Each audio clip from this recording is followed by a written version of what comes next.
Elise Salzman, bonjour. Bonjour. Vous êtes l'une des cofondatrices d'Accuracy. Tout à fait, Et vous êtes spécialiste du secteur des médias. exactement. Est-ce que c'est un gros business dans ce métier, les médias? Beaucoup d'acteurs font appel à vous? Écoutez, c'est un gros business, oui et non. C'est-à-dire qu'effectivement, c'est un pan de l'économie qui est quand même assez significatif. C'est surtout un secteur qui bouge beaucoup, qui est en pleine évolution, comme tout le monde le sait, aussi bien dans la partie télé que la partie cinéma, production cinématographique, distribution. Un métier qui est remis en cause par la révolution numérique en fait, et donc qui doit évoluer. Tout à fait, révolution numérique, donc révolution des supports, révolution de la distribution, alliance entre le contenu et la distribution. Donc toutes ces évolutions font que c'est un secteur qui bouge beaucoup, dans lequel il y a beaucoup de rapprochements, d'accords commerciaux, et on a besoin vraiment de connaître l'ensemble du marché pour bien l'appréhender. Alors vous avez combien de clients en portefeuille, grosso modo? C'était le sens de ma question. Est-ce que c'est un gros marché? Est-ce qu'il y a beaucoup d'acteurs qui font appel à vous? On a une idée? C'est un petit marché, je dirais. Et notre atout, je pense qu'aujourd'hui, Accuracy est connu chez un certain nombre de ces acteurs. C'est un petit microcosme où tout le monde se connaît. Et l'avantage, c'est qu'aujourd'hui, nous commençons à avoir un bon track record. Je dirais, dans les grosses opérations que nous avons traitées depuis un an, nous avons travaillé sur le rapprochement entre TPS et CanalSat. Nous avons travaillé sur la reprise, sur la rentrée dans le capital de TF1 dans un BE Production à hauteur d'environ 33%.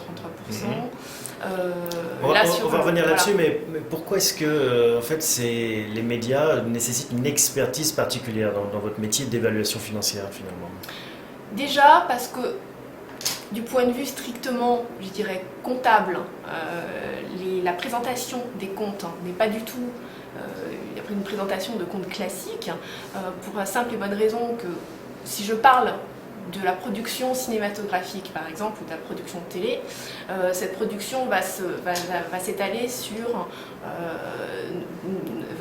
plus de 12 mois, à savoir que sur un ou deux exercices vous allez avoir les investissements et finalement les recettes elles vont venir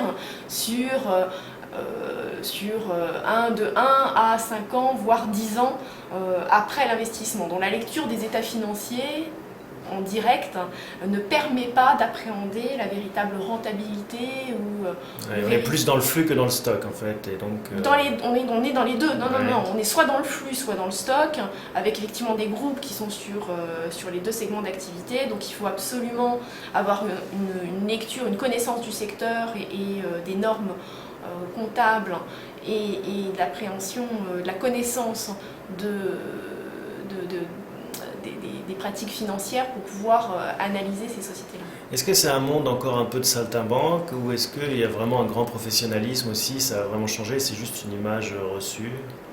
Non, il y a un grand professionnalisme, au contraire. C'est-à-dire que vous prenez un producteur cinématographique. Alors prenons un exemple concret, on va parler de Luc Besson par exemple. Vous avez travaillé sur le dossier de l'introduction d'EuropaCorp. Tout à fait. Racontez-nous un peu. Écoutez, j'ai travaillé sur le dossier pour EuropaCorp en tant que conseil d'EuropaCorp sur l'évaluation de la société.